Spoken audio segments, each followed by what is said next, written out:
Good afternoon with Westman Weather. I'm Brett Carruthers. We're not at our expected high of 5 degrees yet, but we're slowly climbing up there. And temperatures look even more promising for the next couple of days. But before we get to that, let's take a look at our current conditions. Right now in Brandon, the sky is partly cloudy, and we're sitting at 0 degrees. Winds are of the southeast at 22, gusting to 31 kilometers an hour. This evening, the temperature will drop down to 2 degrees under clear skies. The wind will be blowing from the south at 15 kilometers an hour, and there's a 10% chance of precipitation. Overnight, the mercury will dip down to -1, with the chance of precipitation increasing to 20%. Skies will be variably cloudy, and the wind will drop down to 10 kilometers an hour from the south. Looking at the satellite image now, just some light cloud cover over the Westman area right now, but there is some dense cloud cover making its way towards us. Switching to radar, as you can see, there are no precipitation cells at all over Manitoba, so we should enjoy sunny skies for much of the weekend. In the 3-day forecast, the sun will lead to mild temperatures, an unusual combination at this time of year. Tomorrow we have a balmy high of 12, and we will be dipped down to just below 0 for a low of -1. Wind from the southwest at 15 kilometers an hour, and there's a 20% chance of some rain, but it shouldn't put too much of a damper on the day. Saturday, a little breezy, but again, it should be a beautiful day. High of 9 degrees and a low of just 4 degrees. Westerly wind at 25 kilometers an hour under sunny skies. And on Sunday, a high of 8 degrees and a low of -1. Wind from the west at 20 kilometers an hour.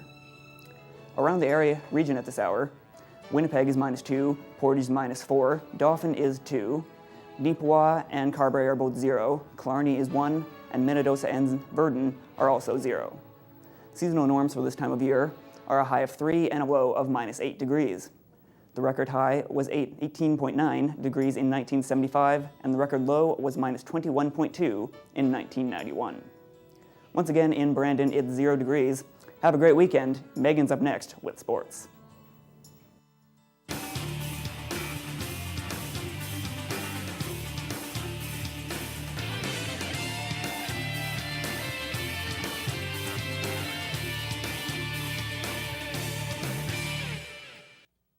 Good afternoon. With Newsline Sports, I'm Megan Anderson.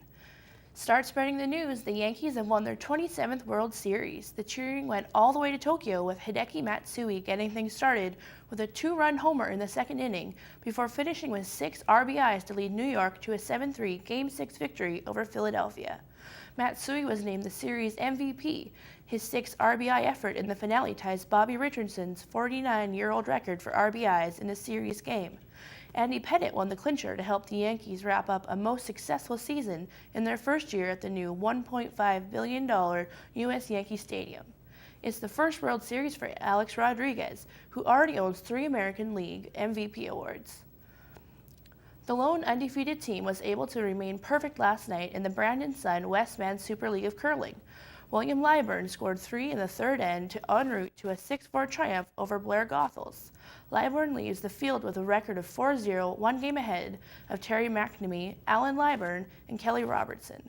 The game between Ken Lawn and Lisa Blixhaven was postponed to a later date.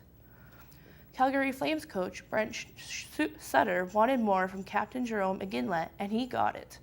Iginla opened the scoring and then set up Damon Lanko's goal with 49 seconds left, and then scored again in overtime to give Calgary a 3-2 victory at Dallas. Iginla scored 4 times in Calgary's first dozen games. Curtis McInally made 38 saves and stopped a second-period penalty shot in his second start of the season for Calgary. Mika Kiprusov sat out because of illnesses. Ryan Miller made 24 saves, and Buffalo put an end to the New York Islanders' 4-game winning streak with a 3-0 victory. Thomas Vanek scored for the first time in 5 games and added an assist for the Sabres. Milan Hajduk scored twice as the Colorado Avalanches took over as the best team in the Western Conference with a 4-1 win over Phoenix. Peter Budaj made 28 saves in his first start of the season after recovering from the swine flu. The Avs now have 1 more point than the San Jose Sharks. Elsewhere in the NHL, Florida blanked Carolina 3-0, New Jersey edged Washington 3-2, and San Jose snuck past Columbus 3-2 in a shootout. Mike Weir's next major achievement won't come on the golf course. The former Masters champion became a member of the Order of Canada this morning. In announcing his investiture, the Governor General's office also noticed his charitable work. The Mike Weir Foundation celebrated its 5th anniversary earlier this year and is dedicated to advancing the physical, emotional, and education welfare of children. The 2009 CFL regular season will come to an end this weekend with a number of huge games. Second place in the East Division will be up for grabs on Sunday at Canada Inns Stadium when the Winnipeg Blue Bombers host the Hamilton Tiger Cats. Montreal is clinched first in the division. Out west, Calgary and Saskatchewan will play on Saturday, with the winner earning division champion honors and a first-round bye. The other playoff spot in the West will be given to the winner of the game between Edmonton and BC, who play tomorrow night in Vancouver. Both teams have 8 and 9 records. And Jess, that's all we have for sports. Thanks, Megan. Are you looking forward to this nice weather we've got coming? I am. I'm glad we're having a long summer. And that's all the time we're going to have for this Thursday edition of Westman Newsline. Be sure to join us again on Tuesday at 1 o'clock for Brandon's only TV newscast.